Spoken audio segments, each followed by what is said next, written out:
Yo, what's going on, homies? It's your boy Stumped back for the OPTC video, and in today's video we're starting the first of many videos coming for the New Year's characters, kicking it off with all 3 units on a slasher built team in PvP. So with the release of these 3 new Super Sugos, slashers have seen a massive buff.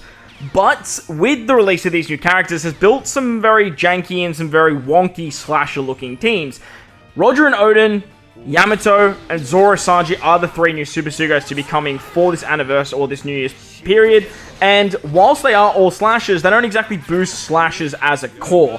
Plus, a lot of the very good slasher characters that are staples on teams share the same names as mainly one of this particular character.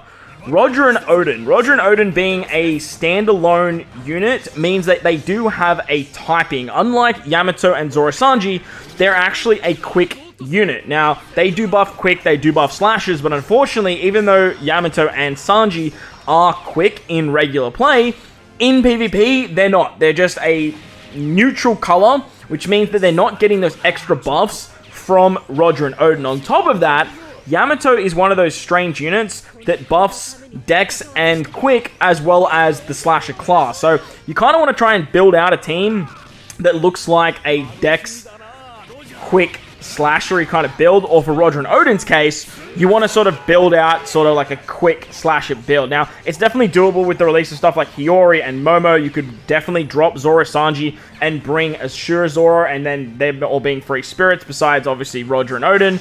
You can do some fun stuff there. Crack is another quick slasher unit. You've got Carrot. But slashers have always seen like the dual unit meta. Shanks Crew, Cat Viper Dogstorm, Carrot Wanda, Bardo Cavendish.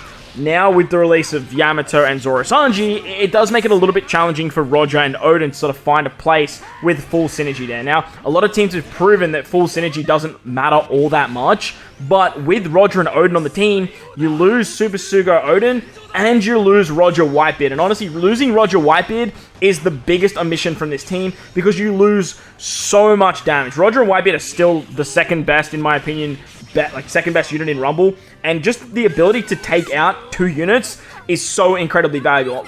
In saying that though, this team is incredibly bulky. You have a lot of defense up with Yamato. The Roger and Odin Super Sugo unit can hit fairly hard too. You have a lot of fixed damage with the 3k fixed damage, as well as the 3 times their attack that comes after it.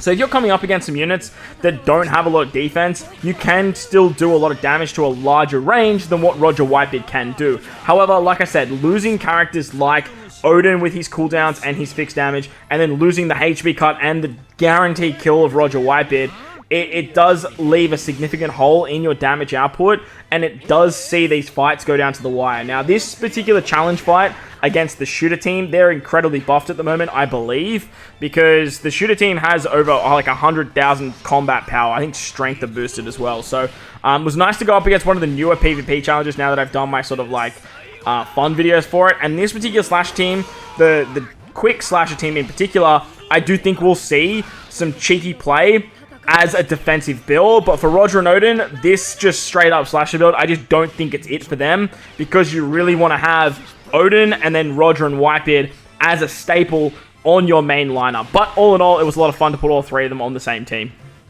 With the omission of Roger and Odin, allows you to bring 6+ Odin as well as Roger Whitebeard. That opens the door to a lot more cooldown reduction and a lot more damage output for the rest of the team. Plus, Zoro and Sanji have a haste ability, which allows you to just bring Roger Whitebeard forward, and then you can just bink out 2 units. However, Yamato is another unit, just like Roger and Odin, that is a little bit wonky in the regards that she buffs Dex and Quick, as well as Slasher. Now, Roger and Whitebeard actually do the same thing with Psy and Ints, but the Roger Whitebeard unit itself is just so damn powerful that it doesn't matter. You can easily put Roger and Whitebeard on the team and just rely on them for damage output. With Yamato, unfortunately, she doesn't really have that same benefit, but you could do some stuff on that quick team and bring her along, because she does some nice buffs. She has a provoke ability, she gives herself a lot of defense, and she has the ability to special bind. Now, unfortunately, unlike King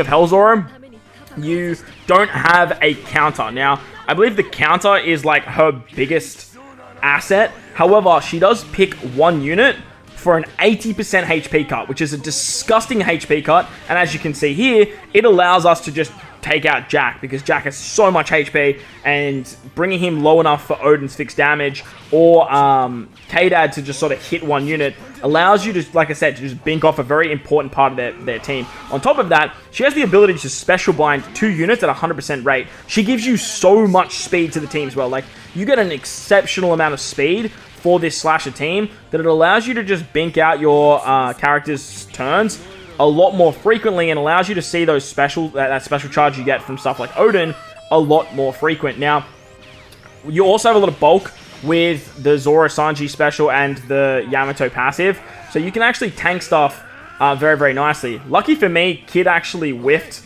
when I was versing this team, and this is a great showcase of something that you do need to be careful of.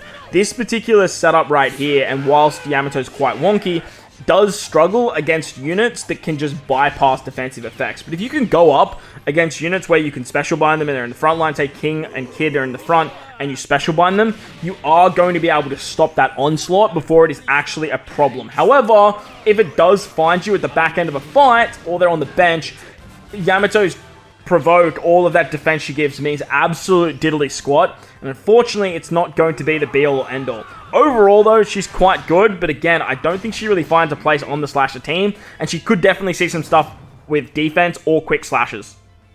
However, the final unit is Zoro and Sanji, and I do believe Zoro Sanji fits quite well on the slasher team. They are a dual unit that solely boost slashes. However, they do need a Straw Hat on the team to give them their full buff. Now, slashes has always been a 6-man build for the majority of time. Like, you can do stuff with strength slashes and bring lore and then run a full bench. However, the main core slasher lineup with dual units of Shanks Crew, Bardo Cavendish, Carrot Wanda, Neko Inu, Roger Whitebeard, they've always seen a 5-man build. Even back in the day when we had Roger and Odin, the original Roger and Odin Super Sugo, they just always had a front line of 5 very, very powerful Sugo Fest exclusives. And with the release of Zoro Sanji, he just fits his way straight onto the team because he has this incredible haste ability. And there is a particular Brook, or multiple Brooks actually, that's a slasher and is a 1-cost unit. It allows you to run him on the bench, and that way you get access to all of Zoro and Sanji's good stuff.